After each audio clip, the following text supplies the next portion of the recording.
Bonjour à tous. Bon, c'est comme vous pouvez le voir, petit gâteau, petite bougie. C'est les 3 ans de la création de notre association, Bis Not Dead Asso.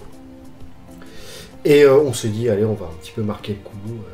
On est en confinement, hein, youhou. Ouais. Voilà, on s'est dit, on va faire une petite vidéo, tranquillou. Une sorte de portrait un peu bis, pour essayer de vous faire un peu connaître les créateurs de Bis Not Dead. Donc, nous deux.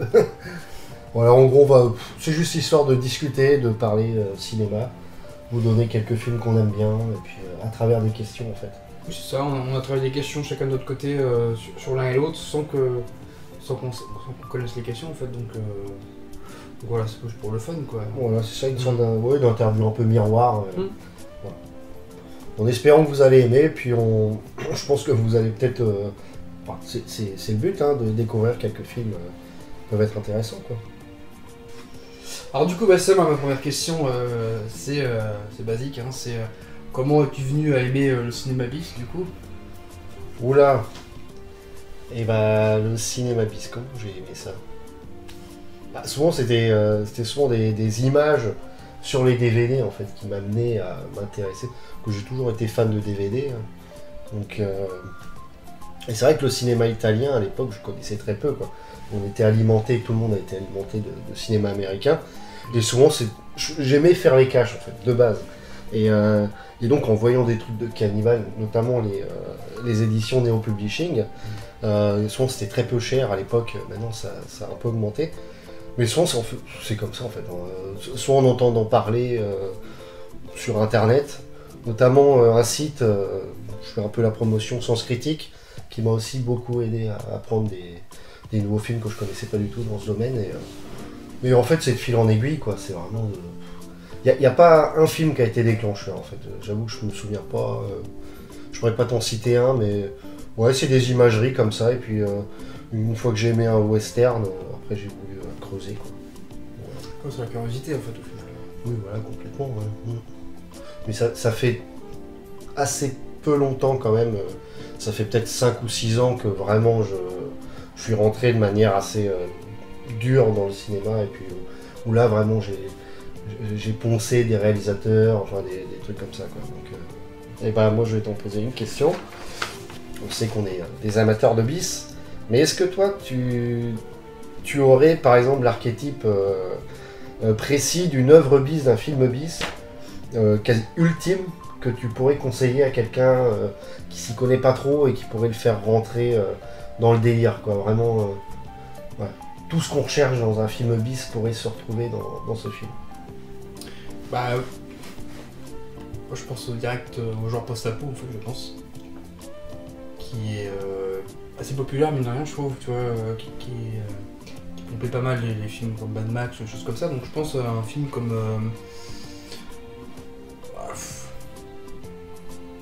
ouais, je dirais comme ça, moi c'est le premier exemple qui me vient, c'est 2019 après la chute de New York, tu vois, c'est un film qui... Je pense n'importe qui peut aimer en fait. C'est pas le truc hyper... Pas comme le de Fulci, tu vois, quand même, c'est un peu... Ouais, je pense que 2019 c'est assez fun et tout, je pense que c'est pas mal comme exemple, je pense. Avertissement aux contaminés de ce secteur. À 6 heures précises sera définitivement expiré le dernier délai. Il reste 30 secondes.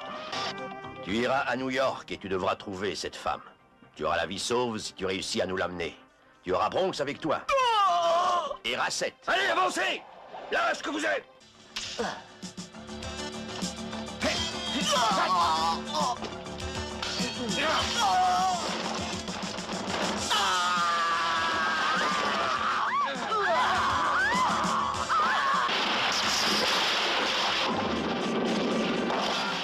Ce que tu voulais, comme... Ouais.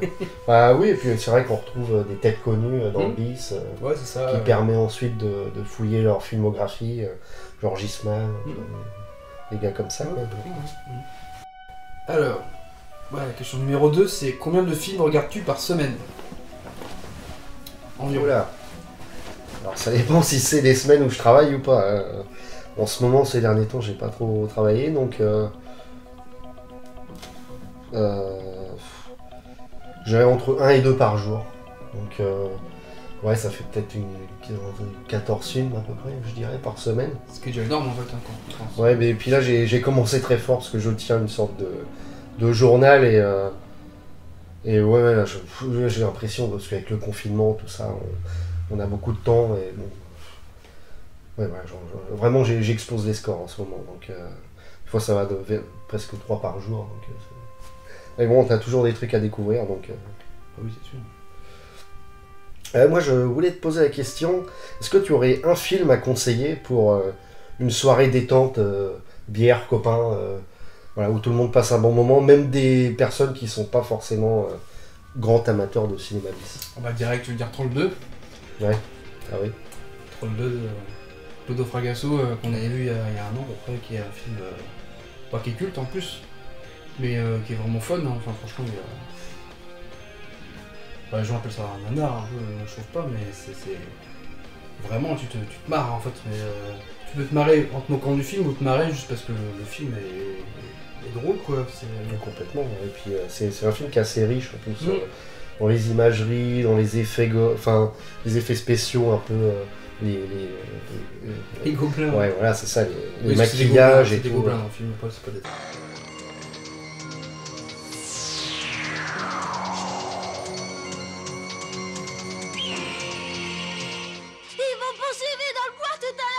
Mais qui êtes-vous donc? Pourquoi vous en prendre à moi?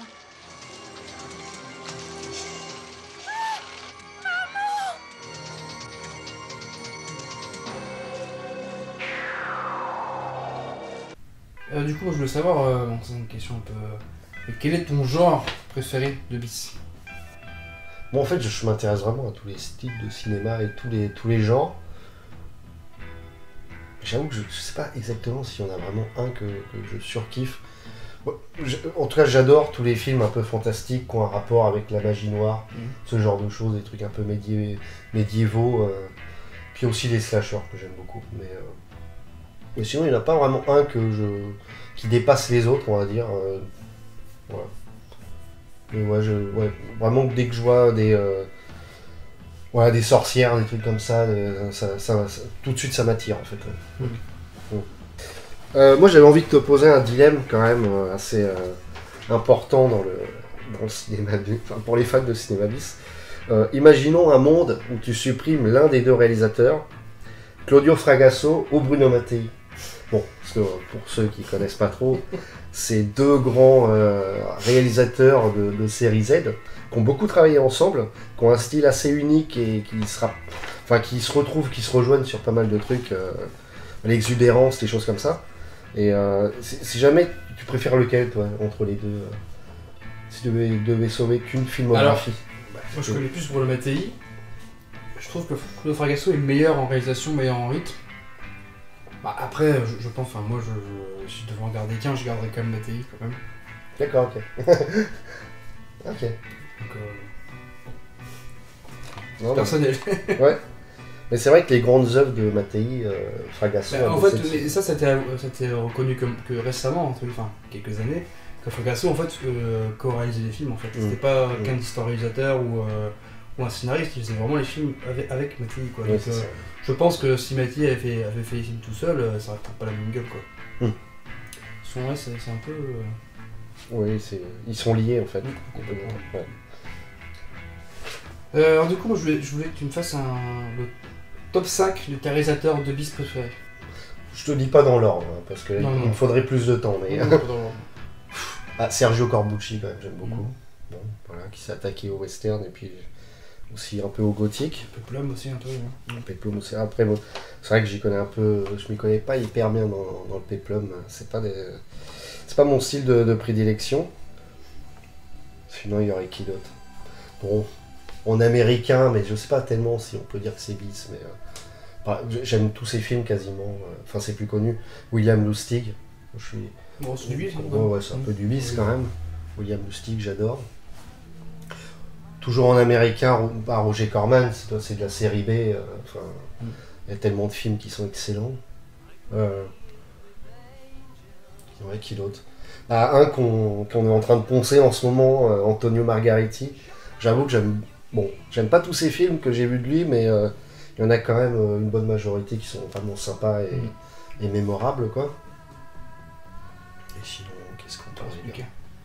qu'un. Ouais, plus qu'un. J'en sorte un bien quand même. Bon, allez, et puis pour finir, bon, allez, Stuart Gordon, voilà. Pareil, un américain encore, mais c'est vrai que j'aime tous les films que j'ai vus de lui, donc... Mais c'est vrai que je suis pas un grand amateur de top, c'est un peu fouillis dans ma tête. J'ai fait exprès. Bon, allez, je te retourne la question, pour le fait. Ah, il y en a plein, mais bon, bah, directement, je dirais Jazz Franco quand même, que j'aime beaucoup. Après, Jean Rollin aussi, quand même, un français que j'adore. Après, pour le côté un peu complètement barré, en fait, complètement timbré, quoi, c'est Jean Rollin.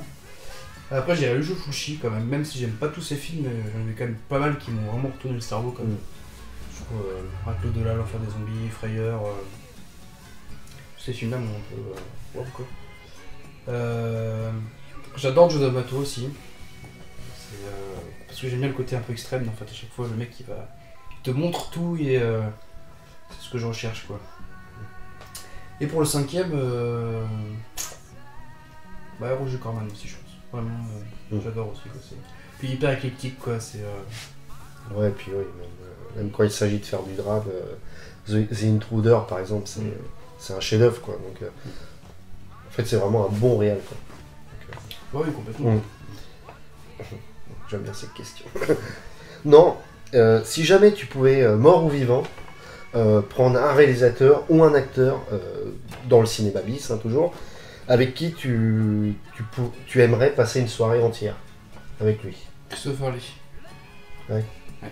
Direct. Parler français en plus. Donc, Je pensais que tu allais dire quelqu'un d'autre, mais je pensais Jazz Franco. Mais, ouais, non, mais Christopher Lee. Ouais, Christopher Lee. Ouais, direct. C'est tellement de questions en fait. En plus, il parle français. Donc, bah oui, couramment. Donc, non, mais direct, c'est.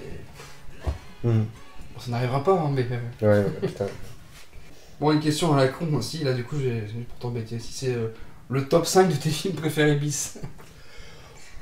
Des trucs qui t'ont vraiment marqué, que tu trouves vraiment dingue, tu vois. Ouais, allez, ça c'est plus simple, on va dire. Allez, Cannibal Holocaust, j'irai pas en 1 parce que bon, mais, non, mais c'est pas... j'avoue qu'il m'a bien foutu une tarte dans la gueule celui-là.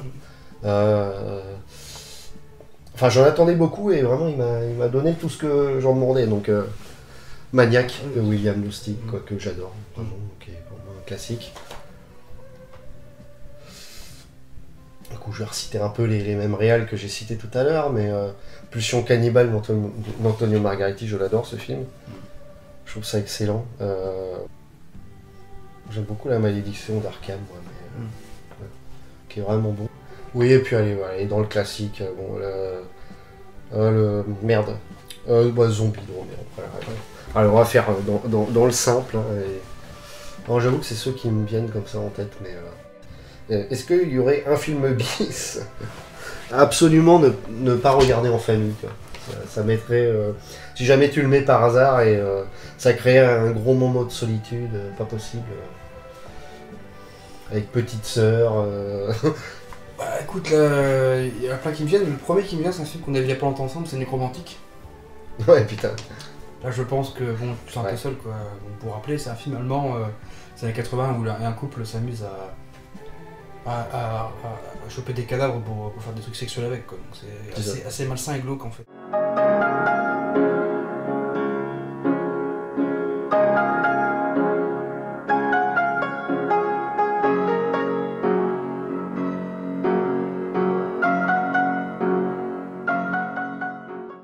Je pense que là, c'est vraiment le film... Oui, déjà. Regarder un matin, on a eu la bonne idée, tu vois. Mais ça reste un film intéressant quand même à voir. Ah, très très intéressant. Pour les amateurs. Pas en famille. Pour les amateurs de gore allemand, faut y aller. Mais... Ma question, moi, c'est marrant, c'est... imagine-toi, tu es en 85, 86, en France, tu es patron d'un vidéoclub, et t'as des gens qui viennent te voir et te demandent quel film vous nous conseillez pour regarder ce soir. Quel film tu regardes à l'époque, imagine la sortie de l'époque. Ah oui, en 85 ? Ouais. Bah, je leur poserai des questions aussi. Je leur dirais, vous êtes plutôt... vous aimez quand ça bastonne ? Vous aimez plutôt le suspense ? Vous aimez quel genre ? Alors, bon, s'ils me disent, on veut passer une bonne soirée, un peu fun, à boire des bières et puis à se marrer. Bon, bah, par contre, peut-être qu'il est sorti après 85, mais là je l'ai devant les yeux. Roadhouse avec Patrick Swayze, où il fait un videur de bar avec Sam Elliott, où ça bastonne comme pas possible. Ce film est marrant. Salut, petit. Mêle-toi de tes affaires, vieux connard! Allez, prends ça dans la tronche! T'en veux encore? Tu veux te battre, eunuque? Je suis pas venu pour te montrer mes couilles. J'avoue que c'est un bon film. Puis bien dans son jus, ça fait très vite d'octobre parce que le film. Ouais, complètement. Ouais, je trouve que ça, ce serait cool. Après, si c'est plus des amateurs de fantastique, bon, bah, qu'est-ce que je leur dirais? Bah, s'ils n'ont pas vu The Wicker Man, je leur dirais de le rattraper, quoi. Voilà.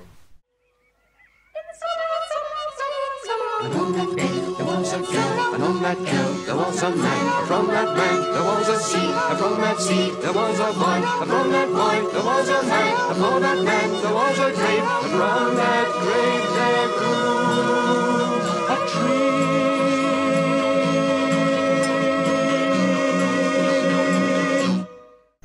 Alors là, c'est si, imaginons, tu es producteur. On se retrouve dans les années, on va dire 80, enfin 70-80. Tu as l'argent quasiment illimité que tu veux. Et tu as l'occasion de produire un film rêvé, une adaptation d'un bouquin, peu importe ce que tu veux. Ce serait lequel? Et tu prendrais qui comme casting ou comme réalisateur? Bon là c'est précis, hein, mais est-ce qu'il y a un truc que tu aurais aimé voir, un acte manqué, quoi, tu vois, que t'aurais Moi, aimé je pense voir. que j'aurais un space opéra un peu quand même, un peu différent de Star Wars, je pense, mais un vrai truc comme ça. Après en réel, je sais pas. Enfin, c'est compliqué parce que enfin, c'était des trucs un peu de casting parfait à l'époque, mais j'avoue que voir Kloskowski dans un space opéra, ça aurait pu être marrant quand même. Ça aurait pu, ouais. Ouais, carrément. Marrant en réel. Bah, un space opéra avec Antonio Margheriti, mais avec plein de pognon en fait. Ça aurait pu être marrant. Ça aurait pu être sympa. Je trouve avec des gens comme ça, mais vraiment avec beaucoup d'argent et faire. Donc Stanley Kubrick en assistant réalisateur de Marguerite. C'est un univers parallèle. Non, mais ça aurait pu être marrant, et voilà, moi je dirais un space opéra en 79 avec Kloskowski, pourquoi pas Lee Van Cleef aussi. Se faire avec des gens comme ça aurait pu être marrant en fait. Voilà, c'est. Ouais. J'imagine bien là d'un coup, c'est. Oui, c'est ça, avec Pink Floyd à la musique. Ouais, c'est. Ou Eloy, voilà, ça aurait pu Ouais, être ou Eloy, ouais. Ça aurait pu être marrant quoi. Et moi, j'avais pensé à un truc, un film comme ça que j'aurais kiffé. Parce que j'ai regardé il y a pas longtemps le dernier train. Non, pas le dernier train pour Busan. Le Snowpiercer, le film coréen. Enfin, co-américain, parce qu'il y a un casting américain. Et j'aurais trop kiffé, parce qu'à la base, c'est une BD française des années 80.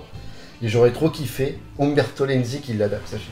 Je trouve que ça aurait été trop fun, un truc d'action super bourrin. Parce que je suis pas hyper fan du film coréen, mais j'aurais kiffé que ce soit Lenzi et qu'il se prenne pas la tête avec le côté existentiel qui rentre dans le tas et tout. Ouais, l'apocalypse, un peu. Ouais, ça j'aurais bien kiffé, ouais.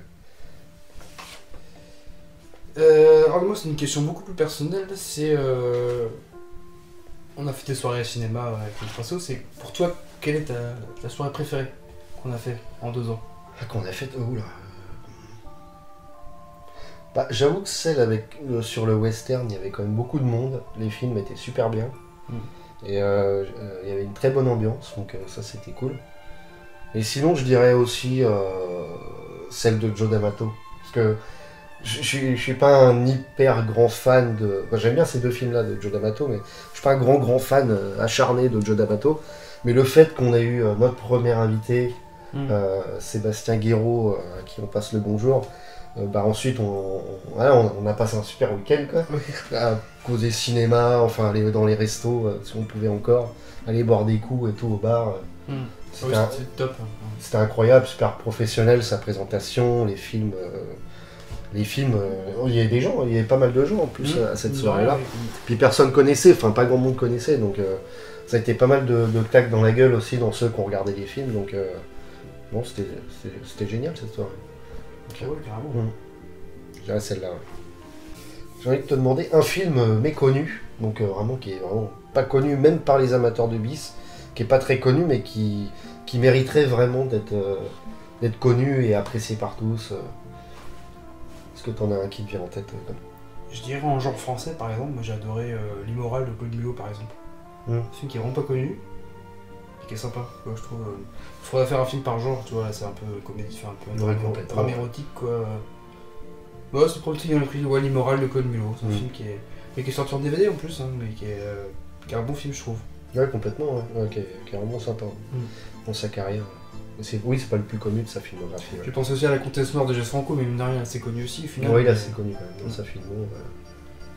Bon, pour les amateurs. Mais ça film obscur quand même, mine de rien. Mm.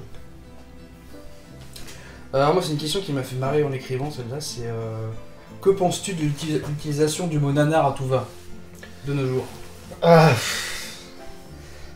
J'ai l'impression qu'aujourd'hui il y a de plus en plus de gens qui l'utilisent à tort et à travers, et pas spécialement des gens qui ont vu des vrais nanars ou vraiment des trucs costauds, quoi. Je veux dire, quand je parle nanar, je parle vraiment du truc bien Z. Code Fréo, quoi. Ouais, bien graveleux, bien crado, enfin... Ouais, j'ai l'impression que maintenant on dit Sharknado c'est un nanar, ou une mauvaise comédie, tu vois, c'est un nanar. Non. Ta gueule! Et puis je sais pas, j'ai l'impression que c'est un peu... Moi j'aime pas en fait. J'aime pas ce mot-là, on l'utilise très peu, vous verrez, donc dans toutes nos vidéos. Je sais pas, j'ai l'impression que c'est ranger l'œuvre dans un peu dans une boîte en fait. Ça c'est un nanar. Tu vois. Donc un nanar c'est forcément rigolo, tu vois, parce que c'est nul à chier et puis du coup on rigole du film. Mais non, moi je trouve que c'est mieux de rigoler avec le film, et bon c'est ce que veulent faire transmettre ceux qui font des bouquins sur les nanars et tout, mais je sais pas, ça devient trop vite un cliché en fait. Oh c'est un nanar. Voilà, et des fois il y en a qui confondent navet et nanar en fait. Ouais, parce que même quand on faisait des soirées, il y a des gens qui disaient oui. Oui, tu vois, le Guerrier du Bon, que c'est un nanar, bon bah. Je suis désolé. Mais même l'Holocauste, hein, par exemple, de D'Amato, il a rien qui fait vraiment le film. Il n'y a rien de poilant, quoi, tu vois. Et lui, c'est un nanar, machin, mais en fait, même pour vous, qu'est-ce que c'est la définition? Parce que c'est vrai que. Bah, en fait, oui, j'ai l'impression que c'est. Ouais, je sais pas, c'est peut-être. Bah, en fait, peut-être des personnes qui sont plus habituées au cinéma un peu plus mainstream et pas trop au bis. Et du coup, dès qu'ils ils sont face à face avec un film qui sort vraiment de l'ordinaire et qui n'a pas le budget d'une grosse production, bah forcément, ça fait un peu pauvre, ça fait un peu cheap. Et tout de suite, ils disent ah putain, nanar. Voilà. Puis bon, c'est vrai que des fois, il y a les VF par-dessus qui aident pas. Mais, Cookies de hors d'œuvre. Je vais te défoncer ta gueule de conne avec ma grosse queue. Ouais. C'est triste pour eux, dommage. Ouais. Oui. Mais bon, après, bon, il y en a qui l'utilisent, mais sans penser à mal. Hein, voilà. Ah ouais, non, bien sûr. Voilà, je ne veux pas juger ceux qui disent nanar, mais... Bon, j'avoue que moi, j'aime pas trop, parce que on dit c'est un nanar, et tout de suite, tu te dis, bon, bah, t'as rien à apprendre du film, à part te marrer comme un gogol moitié bourré devant, en fait. Donc, non, il peut y avoir autre chose d'intéressant, quoi. Bien sûr. Donc voilà, le petit moment hypercute. La traduction d'un titre, mais ça c'est plus le cinéma américain qu'on traduit en français, avec la traduction de titre complètement what the fuck, qui n'a rien à voir avec l'original, qui t'a fait bondir quand tu l'as vu. Est-ce que t'en as un qui te vient comme ça? Ouais, il me fait marrer, c'est Night of the Lepus, les rongeurs de l'apocalypse, comme je trouve ça... Moi, un truc qui me saoule un peu, c'est qu'à l'époque, dès qu'un film marchait, par exemple, Castle of the Living Dead, Machin of the Living Dead, des fois t'as les titres à tout va, et des fois t'as même pas de mort vivant dans le film. Ça me gonfle en fait. Ah oui, oui. Un truc qui était vachement utilisé à l'époque, et dans un film que j'aime beaucoup, c'est La secte des morts vivants, qui du coup en anglais c'est The Land of the Minotaur, ou The Devil's Men, de noms différents. Oui. Et t'as pas de mort vivant dans le film. Ça, c'est assez gonflant en fait. C'est juste pour surfer sur les films de morts vivants qui marchaient bien à l'époque en fait. Toi, ça me saoule un peu aussi. Oui, bah oui, bon, on en a parlé il y a pas longtemps aussi, les films de Baba, Planète des vampires, Hercule contre les vampires, bon, voilà, c'est pour faire vendre, quoi. Donc, c'est français, ça. Moi, j'aimerais savoir si vraiment tu pouvais... le film perdu que tu aimerais voir édité en France aujourd'hui, en Blu-ray. Ah oui, bah putain, j'avais la même question. Ouais. Bah oui, il y en a beaucoup, il y avait bon, c'est pas du bis vraiment, mais The Last Movie de Denis Hopper, que je croyais qui était complètement perdu et qui est ressorti chez Carlotta il n'y a pas longtemps en Blu-ray et tout. Une très belle édition, donc ça je voulais le voir et du coup j'ai pu le voir. Mais sinon, après des films vraiment perdus. Un film français un peu fantastique, on en parlait tout à l'heure, Morgane et ses nymphes. Moi, j'aimerais bien voir un truc Blu-ray. Peut-être que le réalisateur, je sais plus le nom qu'il a, mais peut-être qu'il a encore envie. Peut-être avoir une interview, un commentaire audio du film d'un des acteurs. Ça pourrait être sympa. Et sinon. Non, sinon, voilà. Et après, il y a peut-être des films avec des versions longues aussi qui ont été perdues. Par exemple, pour revenir sur The Last Movie, il y avait. Mais là, c'est complètement perdu. Il y avait Jodorowsky qui avait fait un montage des rushs. Et Denis Hopper, quand il a vu, en fait, il a tout foutu à la poubelle. Alors, ça aurait pu être sympa, un montage de Jodorowsky. Et du coup, et toi, parce que j'avais la même question. Moi, c'est pas vraiment un film perdu, mais c'est un film que j'aimerais beaucoup voir en Blu-ray en France. Ce serait vraiment La Forteresse Noire, que j'adore, que j'ai vu en livre, que j'avais adoré. Le film est moyen, mais bon.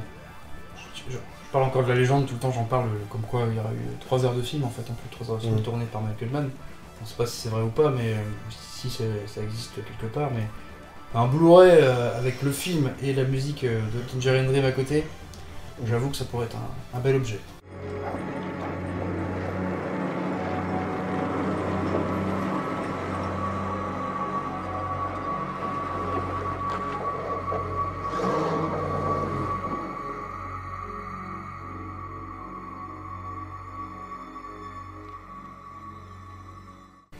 Dans les versions longues aussi que j'aimerais bien voir aussi, c'est la version longue de Mandingo de Richard Fleischer. Et je crois que c'est le même producteur. C'est Dino De Laurentiis pour le faire. Donc Richard Fleischer, ça parle d'un film sur l'esclavage, et puis des combats de Mandingo, ils appelaient ça, c'était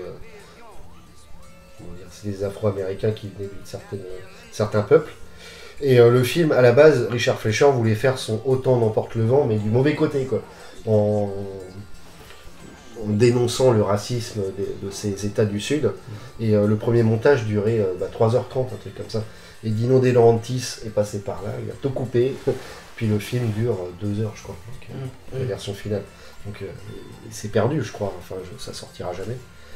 Et je crois qu'il est habitué à tailler comme ça dans le gras. Lui, c'est du commerce, il faut pas... Oui, ils savent que, au niveau de la distribution, dans les salles, tu peux mettre 2 fois moins de séances si le film dure 3h40, quoi.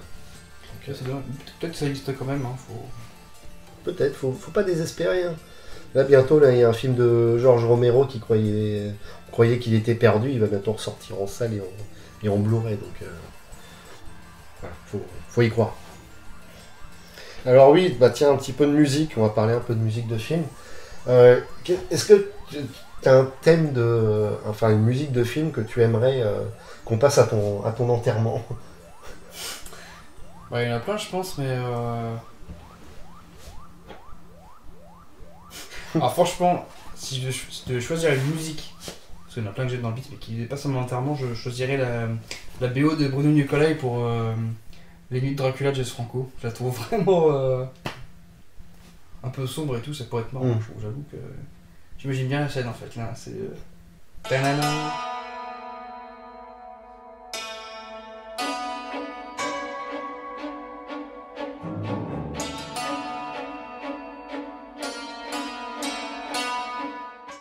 Je te retourne la question du coup. Et du coup, c'est le même compositeur a participé donc à la composition du morceau que moi j'aurais cité, c'était The Last Duel ou The Duel, je sais plus, du film El Mercenario de Corbucci, qui est une scène incroyable où c'est un duel dans une arène. Et c'est une musique super épique, très, très plaintive aussi, très grandiloquent, vraiment épique et tout, donc ce serait vraiment incroyable, quoi. Ouais, du Morricone pur jus, quoi. Un très très bon morceau.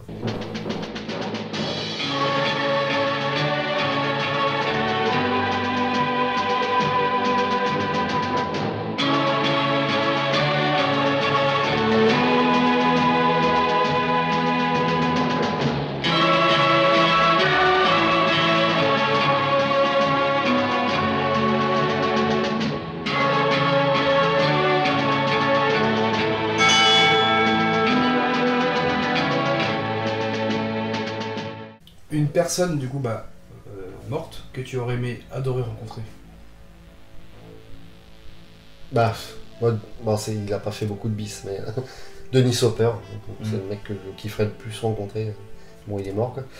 À l'époque où il était complètement taré et tout, qui se défonçait et tout. Enfin, je sais pas. Puis c'est un personnage qui a vraiment une personnalité atypique, qui est hyper cultivé, hyper intelligent. Et sinon, j'aurais bien aimé rencontrer Bela Lugosi. J'aurais beaucoup... Tu vas avoir Dracula chez toi, tu vois, tu lui offres du vin rouge et tout, enfin, truc... puis lui demander de faire, faire son petit truc, quoi, à la Dracula.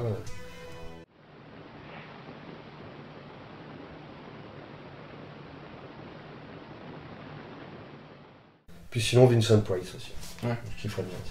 Parce que ça avait l'air d'être un mec adorable et tout. Vous avez l'air. Pareil, cultivé.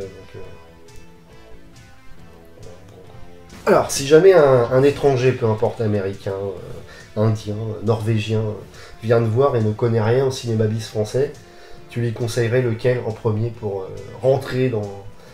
pour lui dire nous on fait ça en France, dans le cinéma bis, quoi. Pour qu'il aime ou... Oui, pour qu'il aime, ou qu'il soit choqué, ou qu'il franchement, reste sur le flux, quoi. Ça dépend après si tu considères que c'est du bis ou pas, mais moi je parlerais des Kate Forzani en fait. Ah oui, ok.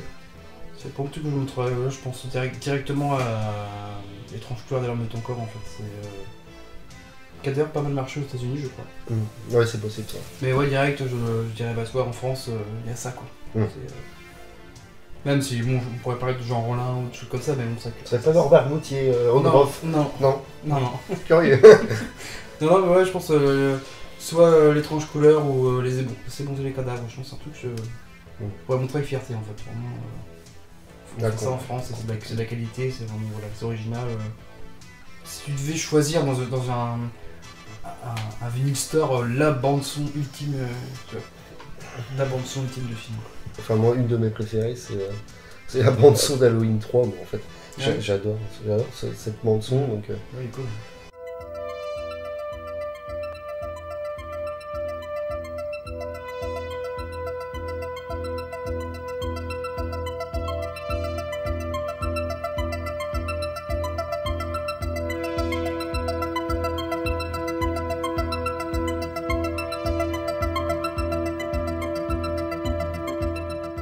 Après, bon, bah, celle d'El Mercenario, j'aimerais beaucoup l'avoir en vinyle. Sinon, celle de The Wicker Man aussi, j'adore les morceaux folk et tout. Ils sont très cool.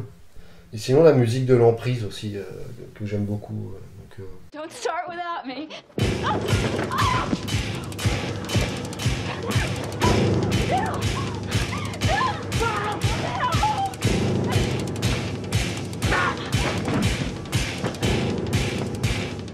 Après, j'avoue que j'écoute très peu de BO de film. Souvent, ça me marque dans le film, mais je... Enfin si, celle de Phénoména aussi, que j'adore.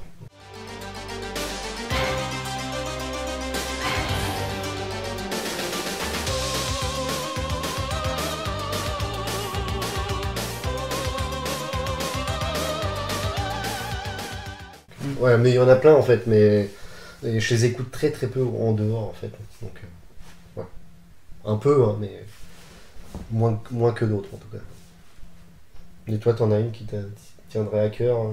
Ouais, moi j'adore toutes les BO de Fable Frenzy pour Fulci en fait. Au-delà, qui est juste un.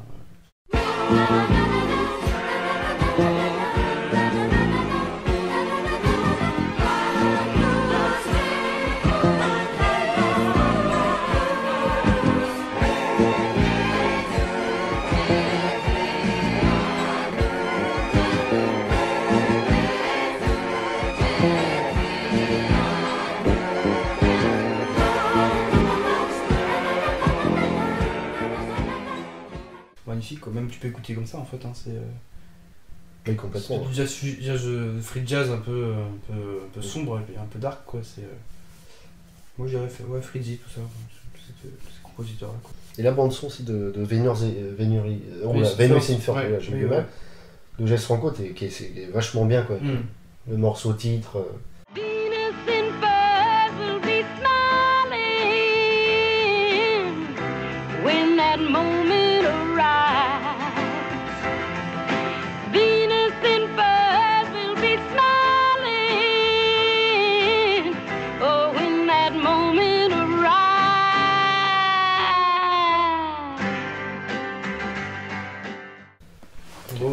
vraiment superbe, quoi.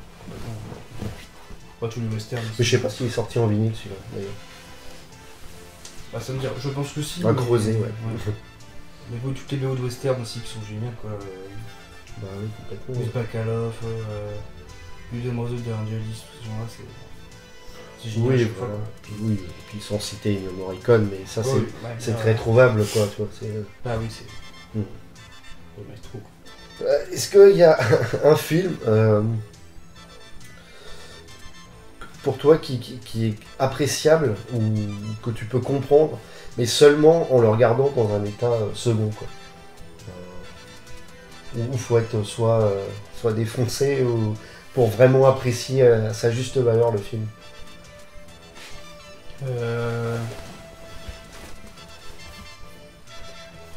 Bah là, on part un peu dans le geste franco, hein, direct, je pense, des trucs comme ça.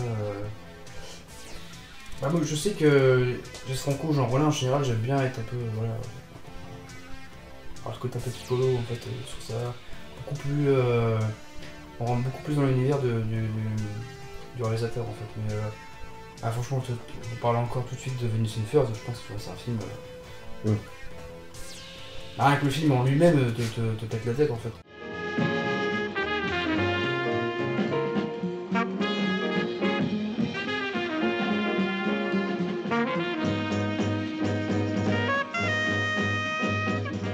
Je te retourne la question aussi. Ah, moi, j'avoue que j'avais vu Aksan pour la première fois. Bon, c'est pas du bis, hein, mais c'est un film muet de 1922. Et je l'avais vu la première fois un peu pété. Et c'est devenu mon film préféré de tous les temps. Donc, j'avoue que putain, ça m'a mis dans une sorte de transe trop bizarre. C'est un film. Et puis en plus, c'était une bande-son qui était refaite dans les années 90, je crois, par un musicien, enfin, je sais pas, l'Europe du Nord, du coup. Et ouais, c'est un film qui est sacrément immersif, en fait, pour l'époque, qui est très très bien fait, très prenant. Et ouais, ça, c'est un film de fou. Et puis sinon, il y en a plein, en fait. Hein. Les films de Guy Madin aussi, comment ça s'appelle ? Les fantômes de Gimli, qui ont commencé. Gimli Hospital, je crois.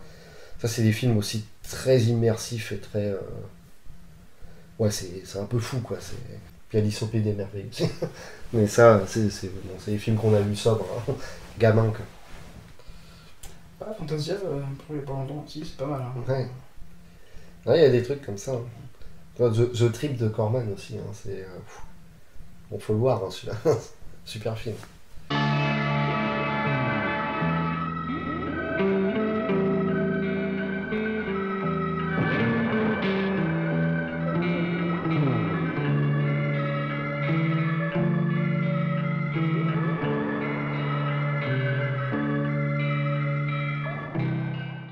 Pour moi, ma dernière question, c'est très con aussi, c'est si tu ouvrais un restaurant, pas en ce moment, mais si tu ouvrais un restaurant bis, un peu avec des thèmes bis, ce serait quoi le nom du restaurant? J'appellerais ça à la table des enfants perdus, en rapport avec le film Hook de Spielberg. Comme ça coûte pas cher, toi, tu mets des assiettes vides aux gens. Non, je sais pas, non, en vrai, je sais pas, mais ce serait une connerie comme ça. Peut-être Telle ou la Cuisse aussi, je trouve que c'est un bon nom de resto, je trouve. Ouais. C'est marrant. Et toi, t'aurais une idée comme ça? Bah moi j'aime bien une pizzeria avec chaque pizza avec un nom de film bis, tu vois, l'au-delà, bah, avec un truc un peu sanglant, toi, ça pourrait être marrant, tu vois. Et ouais, je pense l'au-delà c'est pas mal pour une pizzeria, je trouve. C'est pas mal. En italien, l'aldila, tu vois, tu l'appelles l'aldila. Je trouve ça assez drôle en fait. C'est vrai, ouais. À creuser. La plus belle moustache de tous les films bis que t'as vu. Un personnage qui a une moustache incroyable. Parce que bon, les années 80, c'est beaucoup de moustaches. Donc, il y en a qui te marque, qui t'a marqué. Ah, c'est Elliott, moi qui me fait marrer quand même. Le film que j'aime bien, c'est Psycho Phase 3. Il y a une moustache dedans aussi. On a toujours une moustache, mais... I'm clearly Sam Elliott. Bon, en fait, en écrivant la question, tout de suite, ça m'est venu en tête. C'est le mec dans Le Lac des Morts Vivants. Ah oui. Celui-là qui est le villageois en fait, Oui, quoi. qui joue dans les films quelques films Mocky. de Jean-Pierre Mocky, voilà. Ouais, ouais. Qui a une moustache incroyable quoi. Vous croyez que si l'un de nous les avait vus, il ne leur aurait pas dit de faire attention, de ne pas aller se balader près du lac? Et aussi une autre moustache qui m'a fait mais pisser de rire, parce que c'en est une fausse, c'est dans Commando, où le mec il tire à la mitrailleuse, et puis il a une vieille fausse moustache qui est collée de travers.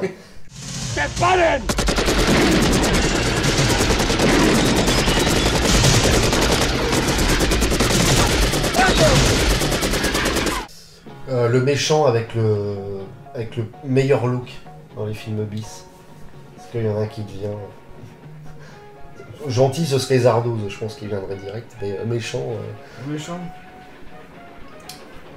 Il y a pas mal. Hein. J'avoue que John Steiner dans Sinbad de Castellari est pas mal, je trouve. Ah oui, oui. En Jafar. Ouais, il est pas mal. Amazing adventures of Sinbad. In his quest to save the beautiful princess from the clutches of an evil sorcerer. Grant me the power to crush him. Il est pas mal celui-là, je trouve. Mais, Ouais, il a un bon style. bah, en moins obscur, en méchant, je dirais. Des nouveaux barbares. Des Castellari, une espèce de vieille crête rouge, là. C'est ridicule, quoi. Enfin, Ah oui, oui, ouais. c'est génial, hein. De toute façon, tous les post-apo, les méchants sont cool, hein. Dans 2019, la parachute de New York, George Eastman, un homme singe. Ah ouais, bah, je pensais à celui-là. Celui-là, il est incroyable. Enfin, comment les mecs se sont dit à l'époque, c'est super et tout. Je me la question, c'est.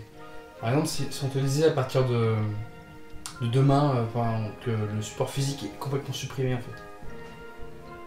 Ah oui, comment ça? Comment tu veux. Comment Ah tu oui, le que ressens c'est pas viable pour les éditeurs, voilà.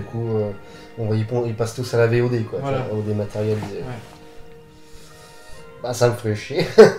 En vrai, ça me ferait chier, et puis... Bah, je pense que... Enfin, je serais assis sur une bonne fortune, hein, parce que Oui. ça deviendrait de collector, donc... et vu toutes les éditions que j'ai, bon... Moi, je me dirais ça, mais je dirais que ça fait chier, hein, quand même. Mais bon, voilà, faut peut-être... ouais, je sais pas... En vrai, ce que Bon, j'ai je mis pense- en plus, donc.